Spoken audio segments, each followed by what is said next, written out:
US consumer confidence is weak and the Fed is on track to cut in September. And that's weakening the US dollar. And New Zealand gets fresh inflation data today that's expected to give room for its Reserve Bank to cut next month.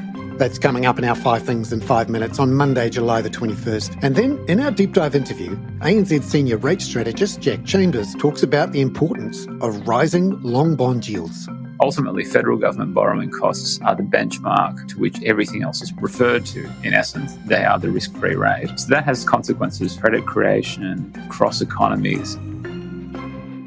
But first, in 5 and 5 with ANZ, US consumer confidence figures out on Friday night were solid at a headline level, but ANZ head of G3 Economics Brian Martin says the outlook was soft. Expectations saw a much less of an improvement, rising half a point to 58.6. That's still off its April lows, but is 11 points below the levels that we saw at the start of the year. That does suggest that consumers remain cautious. And expectations, particularly consumer expectations, are important because there is a reasonable body of evidence to suggest there is co-movement between consumer expectations and consumer discretionary spending. I think the data are consistent with consumer discretionary spending settling at a lower level now than it was earlier this year. In markets, as of 4 a.m. Sydney-Melbourne time, the S&P 500 closed flat on Friday. The 10-year US Treasury yield fell 3 basis points to 4.42%. Gold rose 0.4% to $3,358 an ounce, while West Texas Intermediate futures fell 0.3% to $66.05 a barrel. The US dollar index was down 0.3%. The Aussie dollar up 0.3% at 65.10 US cents this morning, and the Kiwi up 0.5% at 59.62 US cents. Number 2. Brian says the survey shows underlying US inflation pressures are soft enough for the Fed to cut in September. The fact that expectations for inflation are beginning to recede does fit with the story that the impact of tariffs could well prove to be transitory, and we remain of the view that with the economy slowing down and our assessment that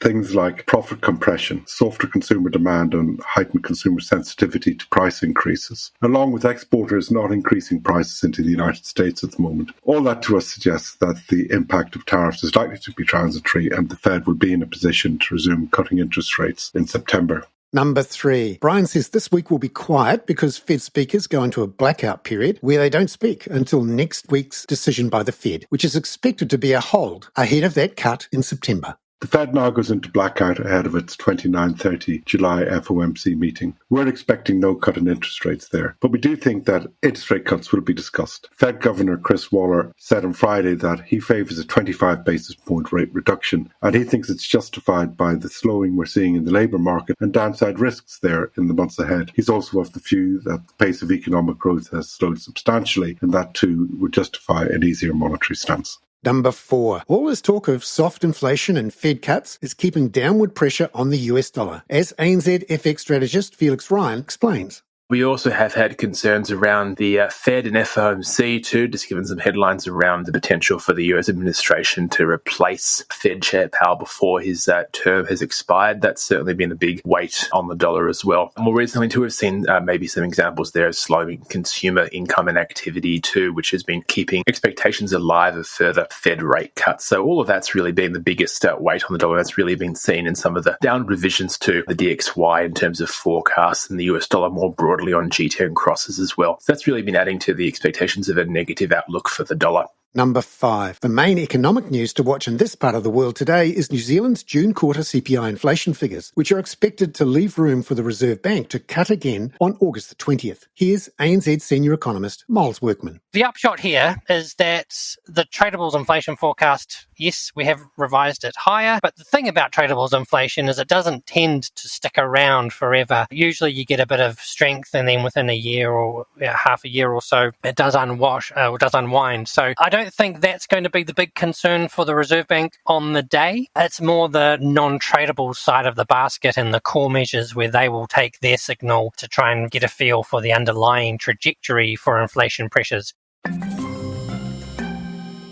Miles Workman there. Now, in our deep dive interview, ANZ senior rate strategist Jack Chambers talks with my colleague Alex Tarrant about the importance of rising long bond yields in recent weeks. In the US in particular, it has impacts on mortgage rates because everyone is, or for the most part, most mortgages are based on 30-year fixed rate, which is benchmarked to some sort of blend of 10-year bond yields as well as 30-year bond yields. It's also important because it's telling us something. The 30-year part of the curve, it's less liquid than the 10-year part of the curve, but it's telling us something about the underlying mix of supply and demand in bond markets globally or across developed markets. We've had this almost uniform, or not quite uniform, but we've had a similar move in higher long-end bond yields, 30-year plus bond yields across developed markets. That's telling us something about the underlying supply and demand factors and in the market. And that has consequences for lending rates, the ability to borrow for others, not just federal governments, but also ultimately federal government borrowing costs are the benchmark to which everything else is referred to. In essence, they are the risk-free rate. So that has consequences for credit creation across economies. And it's just where something is flashing right now that's telling us about essentially a return of the term premium. We kind of went through this period, particularly in the, let's say, the decade following the financial crisis, but in particular sort of in that sort of COVID period when central banks were flushing the system with liquidity, where we saw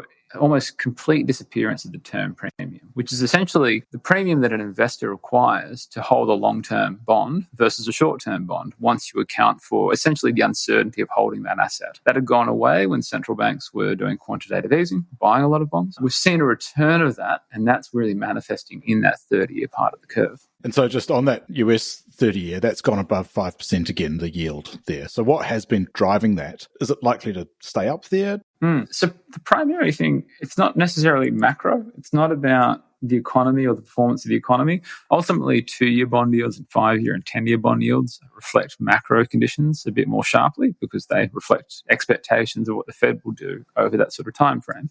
30-year bond yields are at these higher levels partly because of the policy uncertainty in the US. Higher policy uncertainty and as a consequence of that, higher inflation uncertainty is manifesting in higher long-end or 30-year US Treasury yields. Essentially, investors in Treasuries want a bit more compensation to hold those assets. What we haven't seen is a big rush of, well, at least in the hard data, we haven't seen a big rush of investors out of US dollar assets yet. We've actually seen some inflows in May. But what we're seeing at least is that for the people that are still investing in the US, they want a bit more compensation to essentially offset the increased uncertainty over time. The thing on top of that is the US government is unambiguously running a large fiscal deficit. It's 6 to 8% of GDP. It's expected to grow. The passage of the One Big Beautiful Bill is only going to increase the size of that deficit over time. That interacts with the policy uncertainty. It's almost like the US has had its exorbitant privilege. It's been the global reserve currency in the post-World War II period. That has, for a long time, allowed it to borrow at a lower rate than it otherwise would, given the fiscal dynamics. But now you have the interaction of large and potentially growing fiscal deficits, so a lot of bond supply, combined with increased uncertainty about the outlook. And those interact, again, manifesting in higher long-end bond yields. So we're seeing the same in terms of Japanese 30 years and also like German 30-year yields as well. Are they rising for the same reasons or for different or similar reasons? Yeah, so every country that is seeing higher 30-year bond yields has its own idiosyncrasies. In Japan, you have the return of inflation, and it seems to be back and sort of sticking. It's not just come up and popped right back down. We're talking about higher inflation, structurally higher inflation expectations in Japan. In Germany, you have the idea that they're going to be spending more on defense, and there's the return of, I guess, a positive fiscal impulse, a big increase in Bund supply. And that's across Europe, really, given maybe some of the increased self-reliance that Europe is focusing on when it comes to defense spending, but just in general. That is idiosyncratic to each country, but there is a unifying theme, right? There is a unifying theme across countries of larger government deficits and markets now wanting compensation for those larger deficits, which is manifesting at that long end of the curve. Jack Chambers there. I'm Bernard Hickey. That was 5 and 5 with ANZ for Monday, July the 21st. Catch you tomorrow with detail and analysis from those New Zealand inflation figures. This podcast contains general information only, not investment advice. You should obtain advice for your personal circumstances before making any investment decisions. Please view the podcast disclaimer available via your media player or email.